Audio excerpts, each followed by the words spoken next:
প্রচণ্ড গরম। আর যাচ্ছি অন্নপূর্ণা ভান্ডারের ফর্ম জমা দিতে আমাদের পঞ্চায়েতে। তো প্রথমে ভেবেছিলাম যে অনলাইন করবো, বাট অনলাইন ওরা পোর্টাল চালু করতে যা লেট করলো। তারপরে যে আমি অফলাইনে সব কিছু রেডি করলাম, সব ডকুমেন্ট রেডি করে সব সেলাই ফেলাই করলাম, তখন ওরা আবার অনলাইনে চালু করে দিল। এখন আবার কাল থেকে কি শুনছি যে অফলাইনে দিলে হবে না, অনলাইনেও নাকি দিতে হবে। জানি না কতটা সত্যি, আমি লোকের মুখে শুনছি এটা, যে যারা অফলাইনে দিচ্ছেন তাদের অনলাইনেও জমা করতে হবে, অনলাইনে অ্যাপ্লাই করতে হবে। তো দেখা যাক, যেহেতু ফর্ম রেডি করে ফেলি তাহলে জমা দিয়েই আসি, পরে যদি বলে আবার অনলাইনে অ্যাপ্লাই করতে, তখন অনলাইনেও অ্যাপ্লাই করবো। তো আমি প্রথমে ভেবেছিলাম হয়তো যে ক্যান্ডিডেট তাকে জমা দিতে হবে, মানে যে লোকে যে অন্নপূর্ণা ভান্ডার পাবে তাকে জমা দিতে হবে।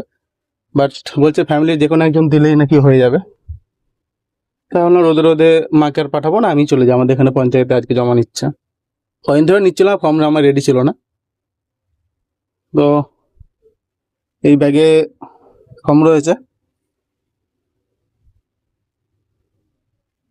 তারপরে আবার মা বলছে আজকে একটু রাইস আর চিকেন রান্না করবে, ফ্রাইড রাইস আর চিকেন।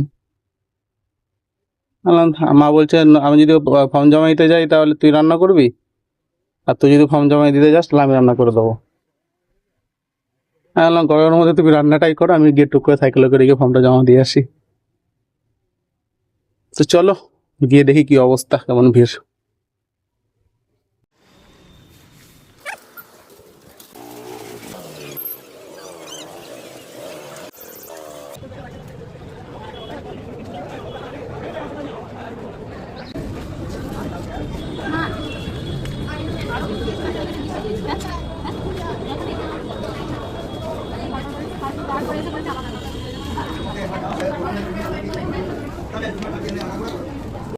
তো ফর্ম তো জমা দিয়ে এলাম।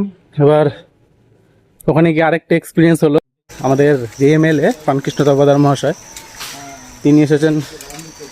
ওখানে কোনো মহিলাদের কোনো একটা ব্যাপারে মিটিং আছে, দেখলাম আমি উপরে। আর আমাদের পঞ্চায়েতের প্রধানের ওপর কিছু অ্যালিগেশনও উঠেছে, তার জন্য অনেকে সবাই চেঁচামেচিও করছিল। আমি ভিডিও করতে যাচ্ছিলাম, বাট ভিডিও আমাকে করতে দিল না, সবাই বারণ করলো ভিডিও করো না, ভিডিও করতে পারিনি। তাই জন্য ওই এরিয়াতে বেরিয়ে এসে বাড়ি ঘরে এসে এই ভিডিওটা বানাচ্ছি।